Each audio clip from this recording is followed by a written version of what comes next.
बहुत समय पहले की बात है, जब श्री कृष्ण द्वारका में अपने अंतिम समय की ओर बढ़ रहे थे। उनकी लीला अब समाप्त होने वाली थी, लेकिन उनकी एक अंतिम इच्छा थी कि उनका प्रेम और भक्ति इस धरती पर हमेशा जीवित रहे। श्री कृष्ण का अंतिम संदेश, जब श्री कृष्ण ने देह त्यागी तो उनके शरीर का अंतिम संस्कार किया गया। लेकिन एक चमत्कार हुआ, उनका हृदय दिल जल नहीं पाया, वो दिव्य और अमर था। तब देवताओं ने कहा, ये कोई साधारण हृदय नहीं, ये तो स्वयं प्रेम का स्वरूप है। समुद्र की ओर यात्रा उस दिव्य हृदय को समुद्र में प्रवाहित कर दिया गया और वो बहता बहता पहुंचा एक पवित्र स्थान, पुरी। वहां उस हृदय को एक महान भक्त राजा ने पाया, राजा इंद्रद्युम्न। राजा ने तुरंत समझ लिया, ये कोई साधारण वस्तु नहीं, ये स्वयं प्रभु की लीला है।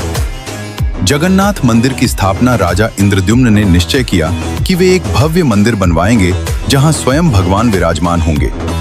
तब विश्वकर्मा जी एक बूढ़े कारीगर के रूप में आए और बोले, मैं भगवान की मूर्ति बनाऊंगा, लेकिन एक शर्त है, जब तक काम पूरा न हो कोई दरवाजा नहीं खुलेगा। राजा ने शर्त मान ली। अधूरी मूर्ति का रहस्य। कई दिन बीत गए, लेकिन अंदर से कोई आवाज नहीं आ रही थी। रानी को चिंता हुई और उन्होंने दरवाजा खुलवा दिया। जैसे ही दरवाजा खुला, वो बूढ़ा कारीगर गायब हो गया और मूर्तियां अधूरी रह गईं।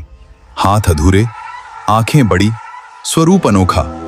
लेकिन तभी आकाशवाणी हुई, यही मेरा वास्तविक रूप है। और इस प्रकार प्रकट हुए भगवान जगन्नाथ। श्री कृष्ण की अनंत लीला। भगवान जगन्नाथ कोई और नहीं, स्वयं श्री कृष्ण का ही एक रूप है।